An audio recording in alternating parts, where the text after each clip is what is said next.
إن الحمد لله وكفى والسلام على عباده الذين اصطفى أما بعد فأعوذ بالله من الشيطان الرجيم بسم الله الرحمن الرحيم يريدون ليطفئوا نور الله بأفواههم والله متم نوره ولو كره الكافرون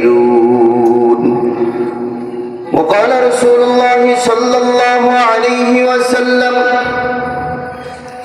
إياكم والحسد فإن الحسد يأكل الحسنات كما تأكل النار الحطب أو كما قال عليه الصلاة والسلام اللهم صل على سيدنا محمد النبي الأمي وعلى آله وأصحابه मोमिन जो फिदा नक्शे कफे पाए नबी हो मोमिन जो फिदा नक्शे कफे पाए नबी हो ज़ीर कदम अज़बी आलम का खजीना हो ज़ीर कदम अज़बी आलम का खजीना गर सुन्नत नबी की करे पैरवी उम्मत गर सुन्नत नबी की करे पैरवी उम्मत तूफान से निकल जाएगा फिर उसका सफीना तूफान से निकल जाएगा फिर उसका सफीना तू को जाओ सुन्नत अहमद को जाओ बा मुहम्मद कई बुवत निस्बत तुरा अल्हम्दुलिल्लाह बाशाचर বাইতুল জান্নাত জামে মসজিদের উদ্যোগে অত মাহফিলের সম্মানিত সদর মুআজ্জাজ মুকাররম উলামা হযরত সকলকে জানাবে অন্তর স্থল থেকে আন্তরিক মোবারকবাদ। সর্বপ্রথম সেই মহিয়ান করিয়ান রূপে করিমের দরবারে লাখ কোটি শুকর ও সুজুদ যে আল্লাহ সুবহানাহু ওয়া তাআলা এই মহতি মজলিসে জান্নাতি মজলিসে কোরআন হাদিসের আলোচনা শুনবার জন্য আসবার এবং বসবার তৌফিক দান করেছেন। সকলে বলি আলহামদুলিল্লাহ। শত কোটি দরুদ ও সালাম বর্ষিত হোক আমার আপনার সকলেরই কলিজার টুকরা নবী আরবি মুহাম্মদ মুস্তাফা সকলে বলি সাল্লাল্লাহু আলাইহি ওয়াসাল্লামের উপর। অনেক ওয়াইজিন ওয়াজ করেছেন, অনেক দামি দামি কথা বলেছেন। আমি অধম আপনাদের সম্মুখে উপস্থিত হয়েছি, আল্লাহর কালাম থেকে আপনাদের সামনে কথা বলার ইচ্ছা পোষণ করেছি। ওমা তৌফিক ইল্লা বিল্লাহ। তাহলে মুসলমান আপনারা সকলেই জেনে থাকবেন এই পৃথিবীর বুক থেকে ইসলামকে মিটিয়ে দেওয়ার জন্য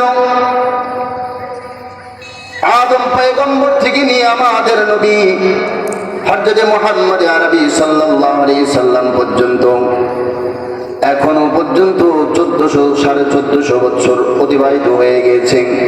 এখনো আমাদের কাছে ইসলাম মাহফুজ নয়। আমার আপনার কাছে ইসলামের সেই মহাবাণী কালামুল্লাহ শরীফ আমার আপনার কাছে আছে, কিন্তু সেই কালামুল্লাহ শরীফের কদর আর ইজ্জত আমাদের কাছে নেই। মুসলমানের বেঁচে থাকার দলিল হচ্ছে কোরআন। এই কোরআনকে যারা গ্রহণ করেছে তারা সোনার মানুষে পরিণত হয়েছে।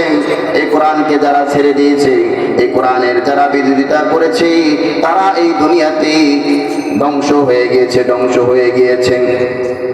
আমাদের আদি পিতা আদম আলাইহিস সালাতু ওয়াস সালাম তিনি আমাদের প্রথম আদি পিতা।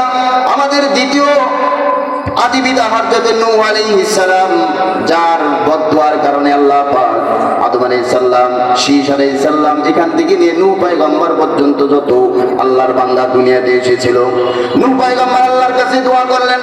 নূহ শব্দের অর্থ হচ্ছে ক্রন্দন করা। নূহ পয়গম্বর 1-2 দিন নয়, 1-2 বছর নয়, 950 বছর আল্লাহ রাব্বুল আলামিনের তাওহীদের বাণী পৌঁছায়ছেন, কিন্তু তার উম্মতের সংখ্যা কত বর্ণনা এসেছে 40 থেকে 42, আবার আরেক বর্ণনা এসেছে 80 থেকে 82।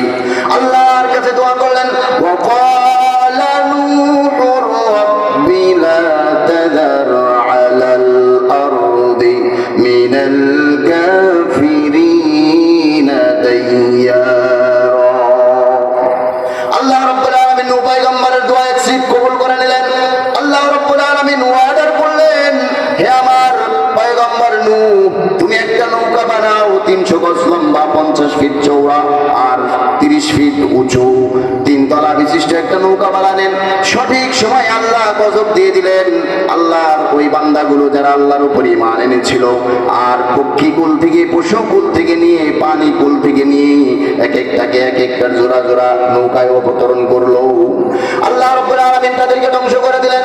নূহ পয়গম্বর কে আল্লাহ রাব্বুল আলামিন সেই প্লাবন থেকে বাঁচিলেন। বাঁচানোর পর নূহ পয়গম্বরকে আল্লাহ পাক একটি শুকনো জায়গায় স্থান দিলেন। নূহ পয়গম্বরকে আল্লাহ বললেন, হে নূহ, তুমি কিছু রাং পাতিল, কিছু হাড়ি পাতিল বানাও।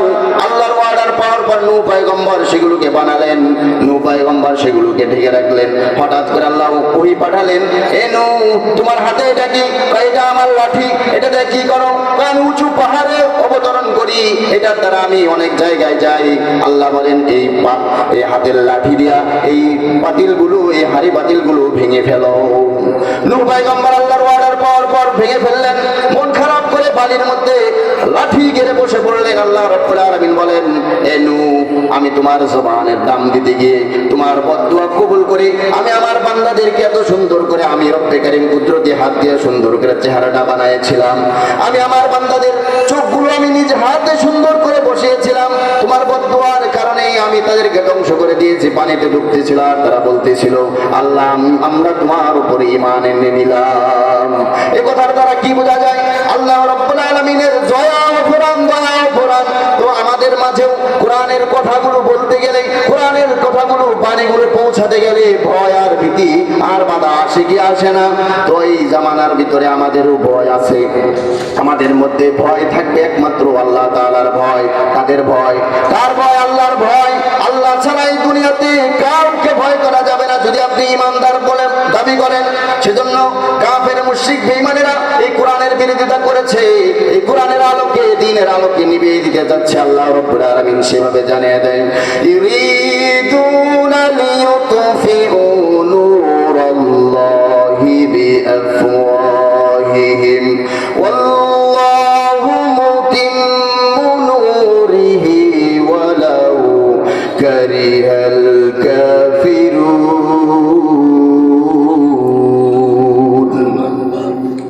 तौहीद की अमानत है हमारे सीनों में, आसान नहीं है मिटाना नामो निशाना हमारा। बादल से डरने वाले आसमान नहीं हम, सोबर चुका हो तो इम्तिहान है हमारा। सीनो अरब है हमारा, हिंदुस्तान है हमारा। मुस्लिम है, मुस्लिम है, वतन है सारा जहां हमारा। কথা বলেন ঠিক কিনা? কবি সম্রাট এভাবে প্রতিবাদ করেছেন। আল্লাহ রাব্বুল আলামিন বলেন, কাফেররা মুখের ফুৎকার দিয়ে কোরআনের আলোকে, দ্বীনের আলোকে নিভিয়ে দিতে চায়। আল্লাহ রাব্বুল আলামিন বলেন, আমি আমার দ্বীনের আলোকে আবার পূর্ণরূপে উদ্ভাসিত করব। আর কাফের মুশরিক বেঈমানেরা সেটাকে অপছন্দ করে। এই বাংলাদেশ হওয়ার আগে, পাকিস্তান হওয়ার আগে, হিন্দুস্তান, ভারত হওয়ার আগে এই দেশে একটা শাসক ছিল, জালেম শাসক, লাল চামড়ার গোষ্ঠী ব্যবসার উদ্দেশ্যে এসে বাংলার এই ভারত উপমহাদেশের জমিনে কোরআনকে মিটিয়ে দেওয়ার জন্য, কোরআনকে মিটিয়ে দেওয়ার জন্য, কোরআনওয়ালাদেরকে মিটিয়ে দেওয়ার জন্য অত্যাচার আর জুলুম চালিয়েছে। আর এই জুলুম অত্যাচার চালানোর কারণে ইন্ডিয়ার আলেম ওলামারা আজাদী আন্দোলন করেছিল। তাদের একজন রাজনীতিবিদ, রাজনীতি বিশেষজ্ঞ উইলিয়াম সুই, সে বলল, তোমরা যদি এই জমিনে আরো তোমাদের ক্ষমতাকে দীর্ঘায়িত করতে চাও তাহলে তাহলে তোমরা এই জমিন থেকে কোরআনওয়ালাদেরকে সরায় দাও, কোরআনওয়ালাদেরকে মিটায় দাও, কোরআনকে মিটিয়ে দাও, তাহলে এই জমিনে তোমাদের ক্ষমতা চলবে। সেই পরামর্শ অনুযায়ী তারা কোরআনের 3 লক্ষ কপি পুড়িয়েছিল আর 14,000 আলেমদেরকে গাছের ডালে ঝুলিয়ে ঝুলিয়ে, এমনকি কিছু কিছু আলেমদেরকে আগুনের মধ্যে ফেলে ফেলে তারা তাদেরকে মৃত্যুদণ্ড দিয়েছিল। সেজন্য তারা বুঝতে পেরেছে, আর তারা জানতে পেরেছে, তারা বুঝতে পেরেছে তাদের একজন বিশেষজ্ঞ ছিল, তাদের একজন সেনাপ্রধান ছিল, তার নাম ছিল মিস্টার কমলেস। সে এই বিষয়গুলো সচক্ষে দেখে দেখে সেই বিষয়গুলো সে ইংলিশে লিপিবদ্ধ করেছিল। মোট কথা, এই দুনিয়ার মানুষ, দুনিয়ার অপশক্তি, ইসলামের শত্রুরা, কোরআনের শত্রুরা, তোমরা জেনে রাখো, ইন্ডিয়ার জমিন থেকে 3 লক্ষ কোরআন পুড়িয়েছ, 14,000 আলেমদেরকে গাছের ডালে ঝুলিয়ে ঝুলিয়ে মেরেছ, আগুনে পুড়িয়ে মেরেছ, তবু কি তোমরা সেই ভারত উপমহাদেশের জমিন থেকে কোরআনের আওয়াজ বন্ধ করতে পেরেছ? কোশ্চেন কারও সম্ভব নয়। সেজন্য তোমাদেরকে এই কোরআনের মাহফিলে এসে কোরআনের মাহফিলকে সাফল্যমণ্ডিত করতে হবে। কোরআনের মতো মহব্বত, কোরআনের মতো উত্তম সাক্ষী, কোরআনের মতো উত্তম সুপারিশকারী আর কোনো বন্ধু পাবা না, কিয়ামতের ময়দানে আর কোনো বন্ধু পাবা না। সেজন্য মুহতারাম হাজিরিন, আমার আপনার কাজ হচ্ছে কোরআনে কারীমের তেলাওয়াত করা, কোরআনে কারীমের ইজ্জত রক্ষা করা। শুধু নামাজ পড়লে আপনি জান্নাত পাবেন এ কথা আল্লাহ রাসূল সাল্লাল্লাহু আলাইহি সাল্লাম বলেন নাই। এবং সাহাবী গুজরে গিয়েছেন আল্লাহর রাসূলের কাছে, কালেমা পড়েছেন, তারপরে বলেছেন এখন কিসের সময়? বলছেন নামাজের সময়। আযান হয় নাই, আল্লাহর রাসূলের সাথে যুদ্ধে যাওয়ার জন্য প্রস্তুত হয়ে গেছে, যুদ্ধের এলান হয়ে গেছে, হাইয়া আলাল জিহাদ, হাইয়া আলাল জিহাদ। এক ওয়াক্ত নামাজও পড়েন নাই, এক ওয়াক্ত নামাজও পড়েন না, আল্লাহর রাসূলের সাথে কালেমা পড়ে জিহাদের ময়দানে গিয়ে কাফের মুশরিকদেরকে কেটে কেটে জাহান্নামের বৃত্তে নিক্ষেপ করে নিজেও শাহাদাতের পেয়ালা পান করে জান্নাতের উপযুক্ত হয়ে জান্নাতের বাসিন্দা হয়ে গেছে। সুবহানাল্লাহ। সেজন্য আমাকে আপনাকে এই জান্নাতে যাওয়ার জন্য আমাকে দ্বীন বিজয় করতে হবে। দ্বীনের যত হুকুম হাকাম আছে সেগুলোকে আমাকে আপনাকে উদ্দিন করতে হবে। আল্লাহ সুবহানাহু ওয়া তাআলা যেন আমাকে আপনাকে দ্বীনের উপর অবিচল থেকে আল্লাহর দ্বীনকে এই জমিনে বাস্তবায়িত করতে পারে, সেজন্য সকলেই আমরা চেষ্টা করব। আল্লাহ পাক আমাদের সকলকে তৌফিক দান করুন। আখির দাওয়ানা আলহামদুলিল্লাহি রাব্বিল আলামিন। আসসালামু আলাইকুম ওয়া রাহমাতুল্লাহি ওয়া বারাকাতুহু।